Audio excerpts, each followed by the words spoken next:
So today we're going to do a review.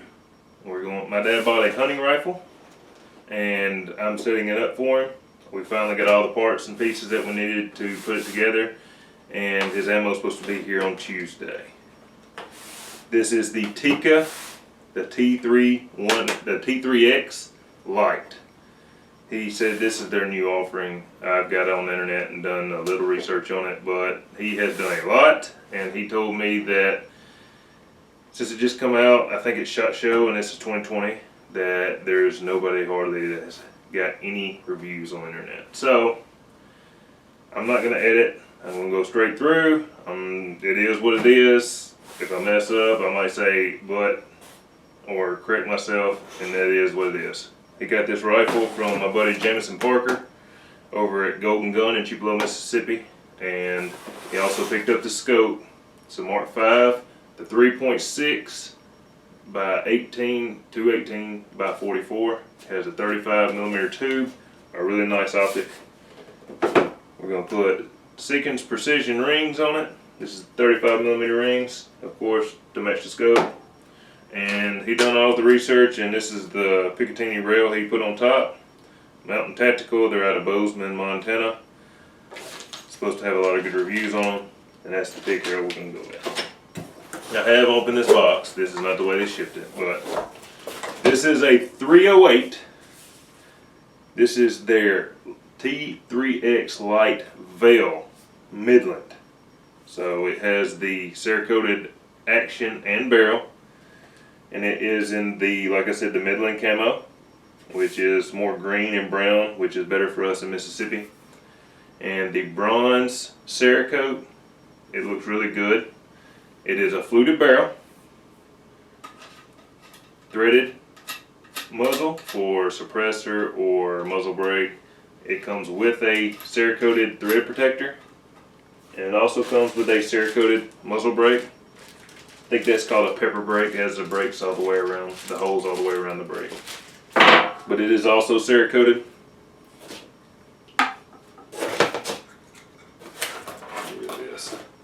Bear with me. I normally work on this big bench and have a lot of room to work, but for video purposes, it's extremely too close because there's a wall right there. This is the 308. This is the 22-inch barrel. Like I said, it has the Cerakote and it's bronze. The bolt, oversized bolt knob. It also has a fluted bolt. It has a Seiko extractor. It has the bolt release on top.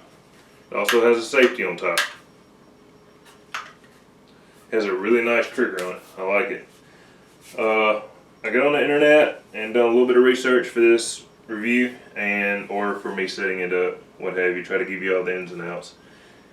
This black piece, it has a bolt on the bottom of it, and on Tikka's website it says that they make different grips that you can slide on there, I guess for different hand sizes, or maybe to the different angles of your hand, I guess to fit different people. So I clicked on the link that said view more, and it didn't take me anywhere, so you might want to call Tikka and see if you are interested in the different palm swell or what have you.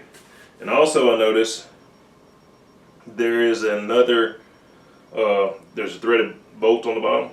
I actually took it apart and just to see, but it looked like you could put an attachment on the bottom, as in it's just threaded. It does nothing except for if you want to thread something in there, and it has sling studs on it. Comes with a plastic box magazine. It's a 3-round box magazine. I did see on the internet, I didn't do a lot of research, I didn't look at the prices, but they do sell a 10-round or an extended box magazine. The bolt has an oversized bolt handle. It's fluted and a Seiko extractor. We're going to leave that out for time being, but one thing I have noticed is these things are smooth as butter for a factory rifle. I really like that.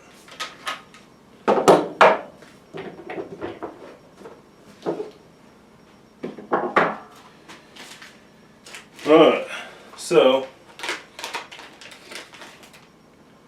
one thing about these Tikkas, they come with, has a hole on top, which I'm sure is hard to see. And this Mountain Tactical rail acts kind of like a recoil lug for this, so it fits right down in there.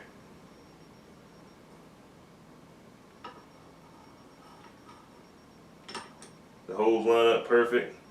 So it looks like Tikka shipped these, have little flathead screws in the top of the action, which blend in very well. They're a little bitty, and they're Cerakoted also.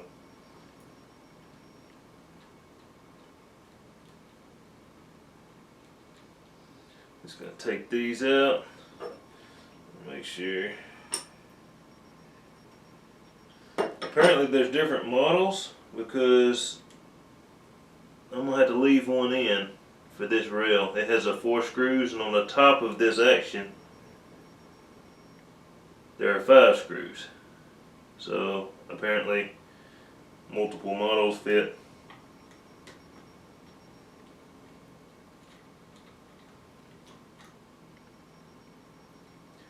This gun, I believe, weighs in at, per the internet, I have not put it on a scale, they say 6.5 pounds. If my math's right, this gun should come out to be, the scope weighs 26 ounces, which is 1.62 pounds, I believe. And that puts this, rings are about 3 ounces. So it's ought to be about a 9-pound rifle, which ought to be, for the bang for the buck, it ought to be an awesome hunting rifle. And this thing's gonna be a booger.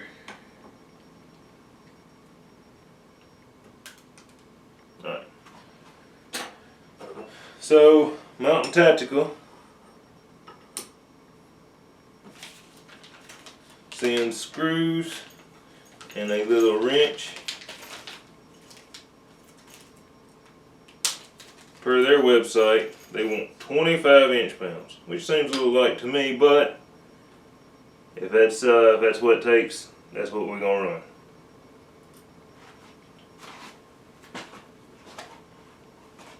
run. Just making sure. I thought my camera was acting like it was getting a little better.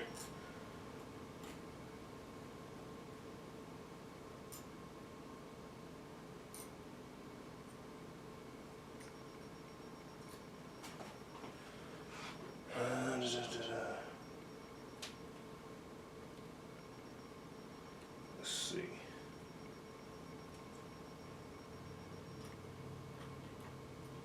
At least a lot smaller than that.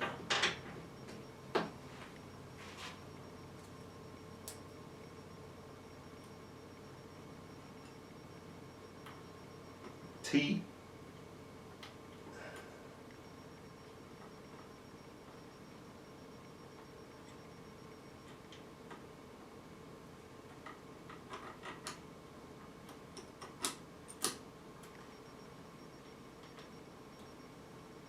T8 is what it was. Put it there. I'm gonna set this on 25 inch-pounds. This is a Wheeler fat wrench, really handy.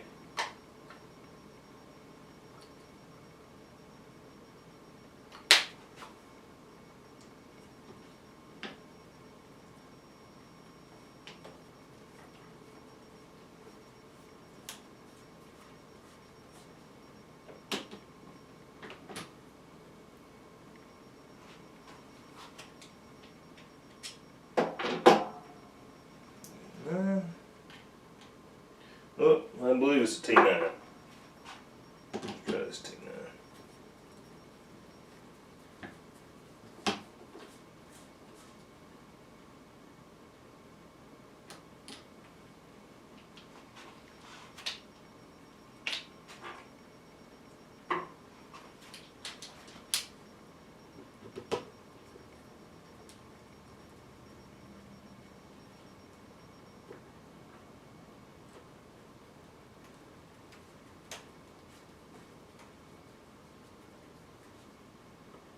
I'm gonna grab a better set of.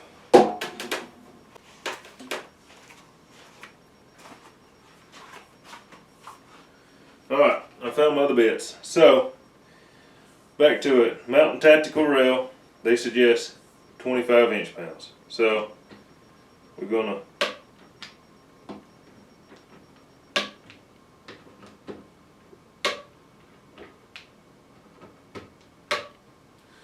So, we got all 4 of them done.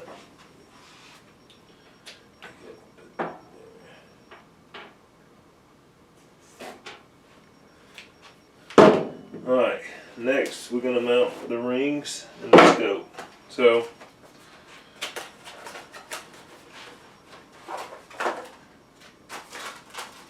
Seekins Precision, they send their little wrench.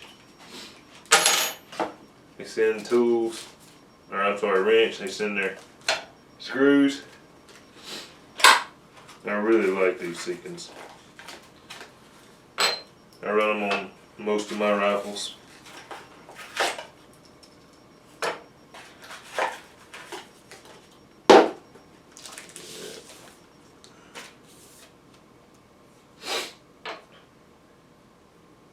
So they say that their base clamp, which is the side,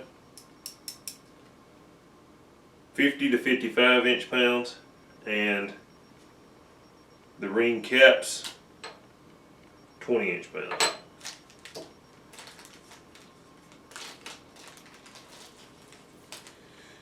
Put that here.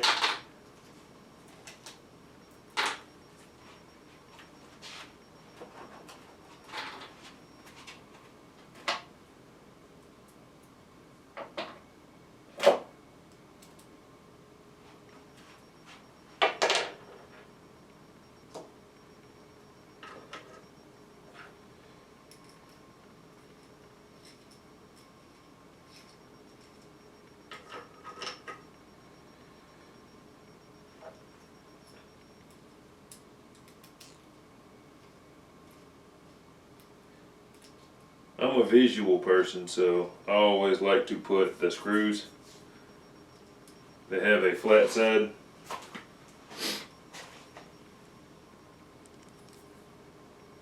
and the side that's got the screws on it. I always put that on the side away from the bolt. So the side close to the bolts is slick looking. That's just my personal opinion. That's my preference. So I really like this Mark V scope.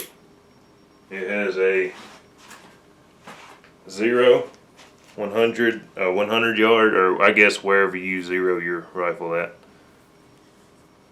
But it has the 0, so when it's on 0, this is a minute scope or MOA. But you push this button on the top. You move it one time, and then you can go as far as you want. When it gets back to 0, it clicks. Can't move it till you push the button.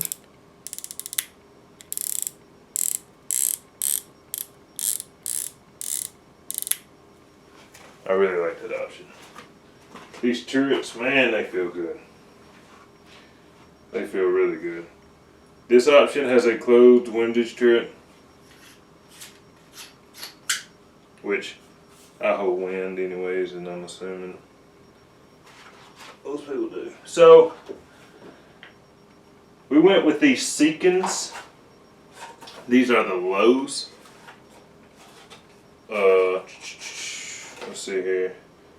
0.95 inches, and that goes from I believe the top of the gun to the middle of the optic, so 0.95 inches. And I called Leupold and asked how far I could get away with the objective to the barrel.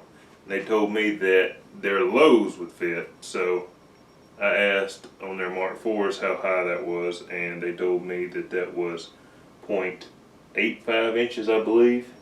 And with these being 0.95, it works.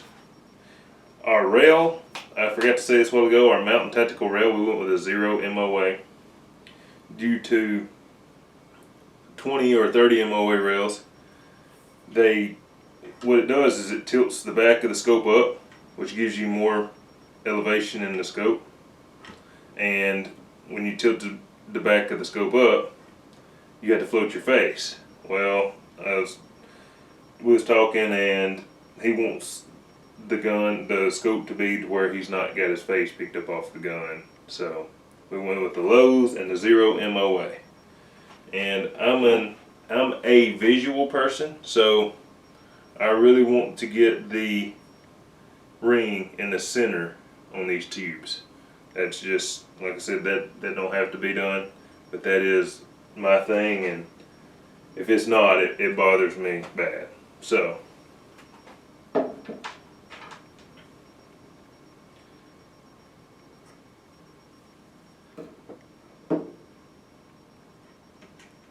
what I'm going to do, I'm kind of out of sorts a little bit because I usually am over on this table and I can have everything level. I'll level the rings with this pretty purple level, which in turn I'll level the gun. Now I'll tighten these down.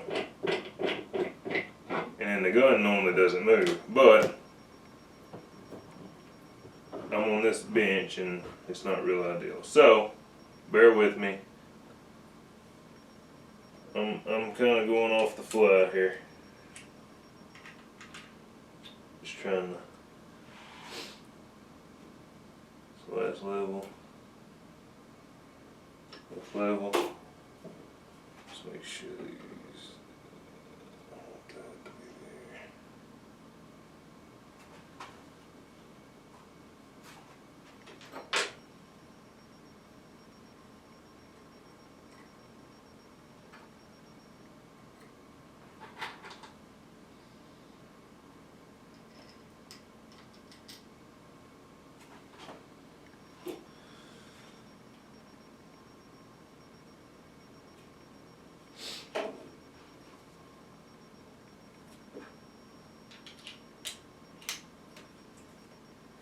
What I'm doing is I'm just going to snug these down.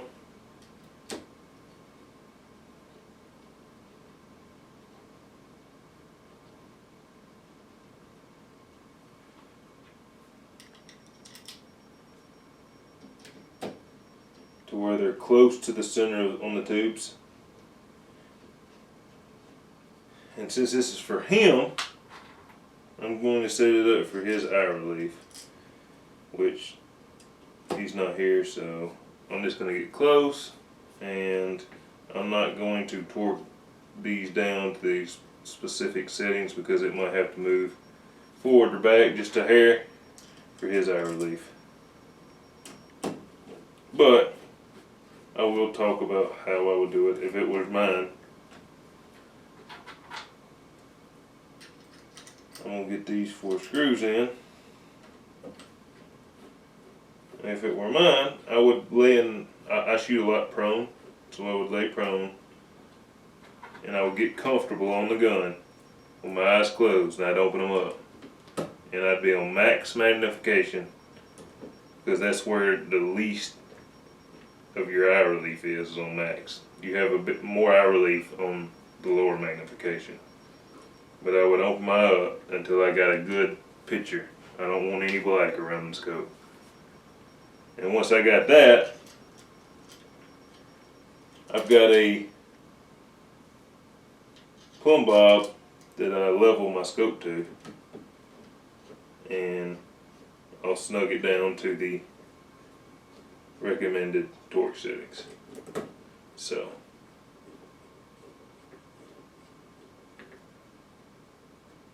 my goal is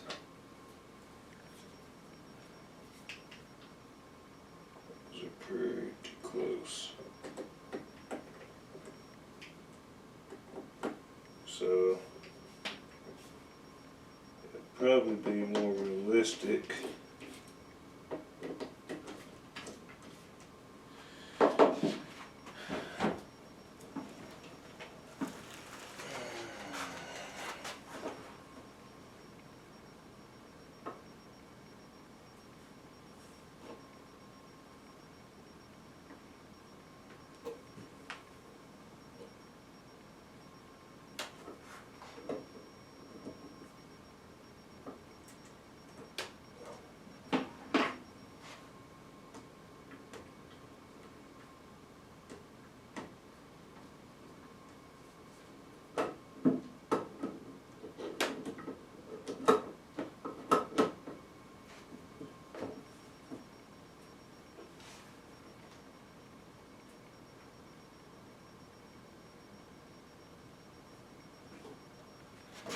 That's pretty close. I'm going to snug these down. Slide this back over here in the picture. This thing weighs a ton. It's got a bunch of reloading stuff in it.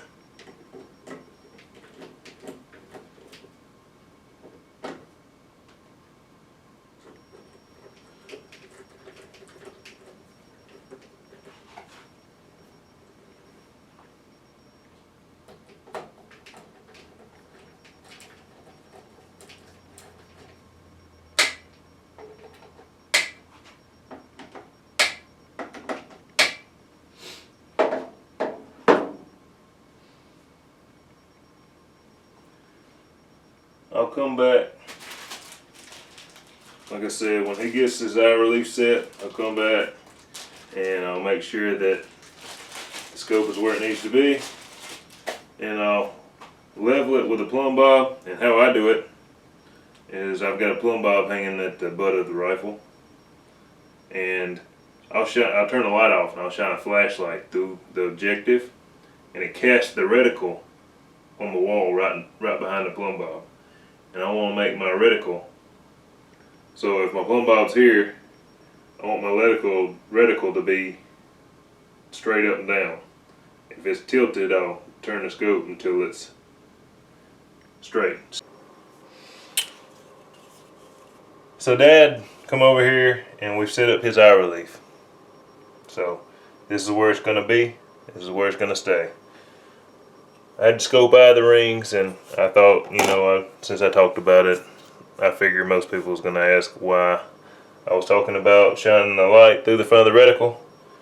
I took the scope off, leveled the rings. I had it marked where the scope needed to be for him.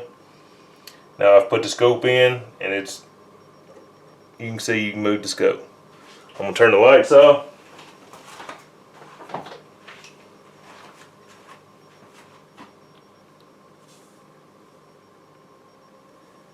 Zoom in.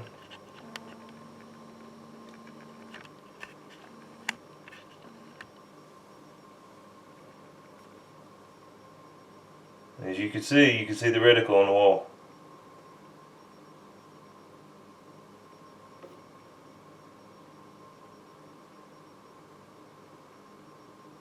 That's pretty close. Here's my line, and here's my reticle.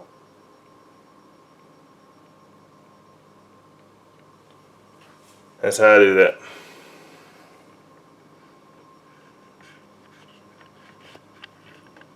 So, that being said, that's how I'm going to do it when he's here. It's a lot of work for me to mess with it and then have to redo it once he gets here.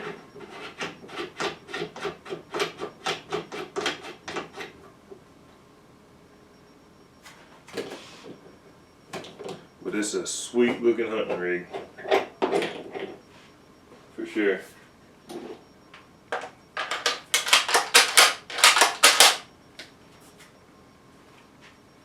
I'll end up patching it out. I always run patches through it just to make sure that there's no material left in it. And then we're going to shoot it. I told him that we're going to try the 168 grain Burger Classic Hunters, and this year we're just going to shoot factors through it, with hunting season being about a month and a half away. So we're going to shoot that. Leave us a comment if you want to see how the gun groups or any of that. If there's not much interest in it, I'm probably not going to go through the headache of chrono and